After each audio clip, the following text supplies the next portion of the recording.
अखण्डमण्डलाकारं व्याप्तमेन चराचरं तत्पदं दर्शितं येन तस्मै श्रीगुरवे नमः। अज्ञानतिमिरान्धस्य ज्ञानाञ्जनशलाकया चक्षुरुन्मीलितं येन तस्मै श्रीगुरवे नमः। गुरुर्ब्रह्मा गुरुर्विष्णुः गुरुर्देवो महेश्वरा गुरुर्साक्षात् परब्रह्म तस्मै श्रीगुरवे नमः। बोलिए श्री सद्गुरु भगवान की जय। कहाँ रघुपति के चरित अपारा और कहाँ माती मोरी निरत संसारा। निज कवित्व के लागनी का और सरद होई अथवायति का। जो बालक का तो तरी बाता सुनहि मुदित मन हितुआरु माता। स्वामी सज्जन मोर दिठाई और सुनी है बाल वचन मन लाई। निज जन जाने चले है समेता बैठी शांत हुई सुनाओ सचेता। राम कृपा से मिलयस हम सब का सत्संग और सावधान हुई सुनो अब मानस कथा प्रसंग। सियावर रामचंद्र पद जय शरणम। आत्मीय सज्जनों एवं देवियों, अभी हम श्रीमद्मानस रामचरितमानस की मानस योग साधना पर चर्चा कर रहे हैं। मानस योग साधना ये 5 स्तरीय है और 30 सूत्री है। साधना पद्धति 30 सूत्री है और स्तर 5 है। शरीर, इंद्रिय, मन, बुद्धि और अहम।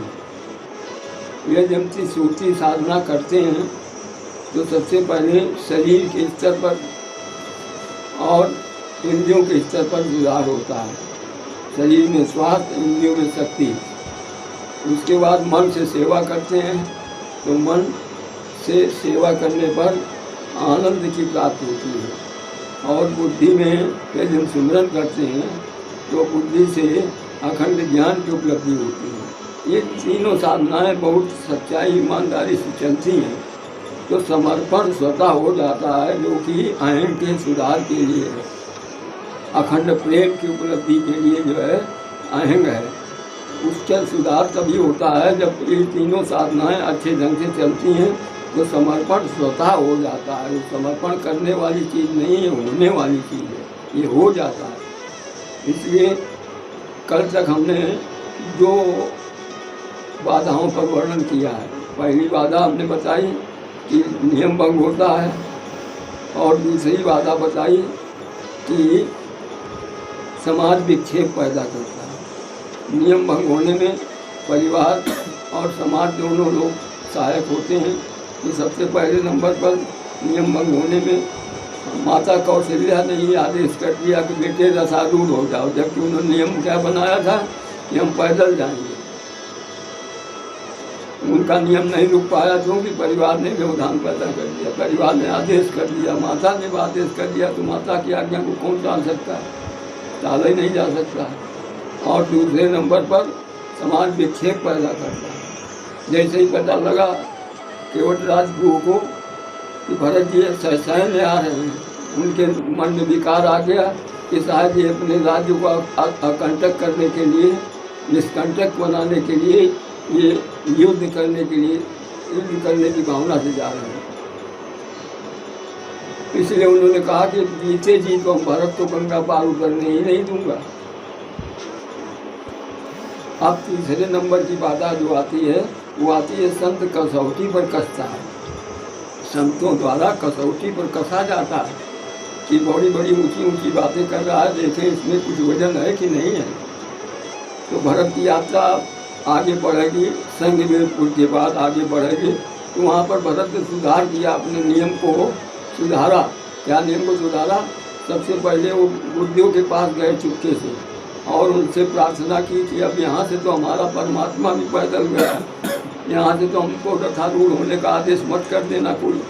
इसलिए जो है आप अपने नेतृत्व में पूरी समाज को लेकर के चलें और ये किसी को न मालूम होने पावे कि हम पैदल आ रहे हैं। तो भरत जी जो है बुद्धों को ये दायित्व सौंप करके अपने स्थान पर आ जाते हैं। और उनके साथ में कौन है? उनके साथ में शत्रुघ्न जी महाराज हैं। और उनके साथ में जो बाधा पहुंचाने की कोशिश कर रहा था कि जीते जी अपने भरत को हम गंगा पार नहीं उतरने दूंगा, वो हम सफ़र बन जाता है कि आप अपने नियम में पक्के हैं, आप दृढ़ता से अपने नियमों का पालन कर रहे हैं, तो विरोध करने वाला एक दिन हम सफ़र बन जाएगा। और बन गया है वो हम सफ़र, वो साथ में चल रहा है। तिब्बतों का राजा गुरु जो है वो साथ में चल रहा है। अब यात्रा आगे बढ़ी, बढ़ते बढ़ते कहाँ पहुँची? तीर्थराज प्रयाग में पहुँच गए। तीर्थराज प्रयाग में कौन है? भरद्वाज मुनि गोसाई प्रयागा। भरद्वाज जी महाराज वहाँ जिनकी रिद्धियाँ सिद्धियाँ दासी हैं, रिद्धियाँ सिद्धियाँ जिनके आदेश पर काम करती हैं, वो ऐसे संत के सानिध्य में पहुँचते हैं भरतलाल जी। भरतलाल जी वहाँ पर सबसे पहले गंगा, यमुना और सरयू सरस्वती, इन तीनों नदियों के संगम पर पहुँचता हैं। और वो कहते हैं गंगा में नहाएंगे, यमुना में नहाएंगे, लेकिन बिलक लेकिन संगम में नहीं नहाएंगे। किसी ने पूछ लिया भरत ऐसा क्यों? कहने लगे अपनी मान्यता है। कहने लगे नहीं, जब कोई महापुरुष कोई सिद्धांत बनाता है तो उसके पीछे कोई कारण होता है, कारण बताओ। तो भरत ने बताया कि इसमें सरस्वती मैया भी शामिल है, और सरस्वती मैया ने ही हमारी माता की बुद्धि बिगाड़ी थी, जिससे उन्होंने वरदान उल्टा सीधे मांग लिए।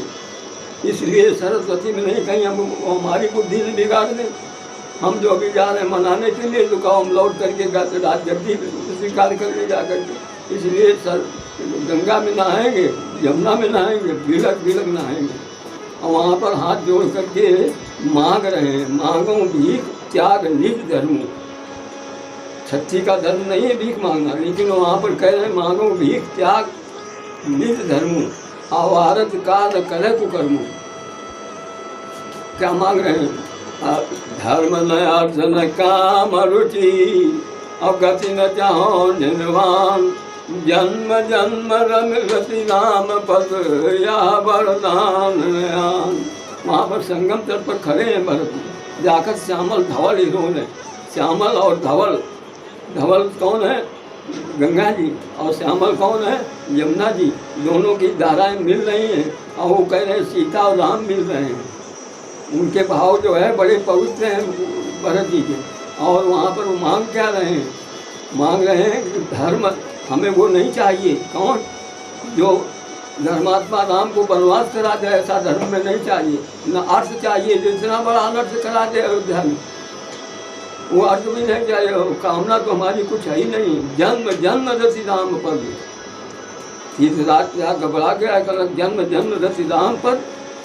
ये आप जो मांग रहे हैं ये हमारे पास कहाँ है? यहाँ तो 4 पदार्थ भंडारू, धर्म अर्थ काम मोक्ष, यही 4 पदार्थ हमारे पास रहते हैं। इसके अलावा 5वां पदार्थ जो आप जैसे संत ही किसी को दे सकते हैं, ये हमारे पास कहाँ है? धर्म न अर्थ न काम रुचि गति न चाहो निर्वाण, जन्म जन्म रति राम पद ये वरदान नाम है। इसके अलावा हम कुछ नहीं चाहते हैं। जन्म जन्मांतर परमात्मा के चरणों में हमारा प्रेम बढ़ता रहे, क्योंकि प्रेम कभी पूरा नहीं होता है और प्रेम कभी कम नहीं होता है। इसलिए बढ़ता है, हमेशा बढ़ता है और बढ़ता है। तो इसलिए पूरा होने की कोई बातें नहीं बोलते हैं कि नहीं पूरा हो जाए। इसलिए आगे जब भरद्वाज जी के आश्रम में पहुँचते हैं तो भरद्वाज जी पहले तो ठाकुर सुहा की वार्ता करते हैं। अरे भरत, तुम क्यों परेशान हुए? तुम क्यों चले आए? तुमको तो राजगद्दी मिली थी, तुम्हें राजा बनना चाहिए था।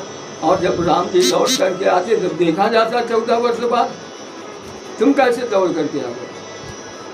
लेकिन भरत जी ने कोई उत्तर नहीं दिया, साष्टांग नमन किया, प्रणाम किया और उसके पश्चात भरद्वाज जी महाराज ने कसौटी पर कसने के लिए वहाँ पर एक नए स्वर्ग की रचना कर दी, नया स्वर्ग बना दिया।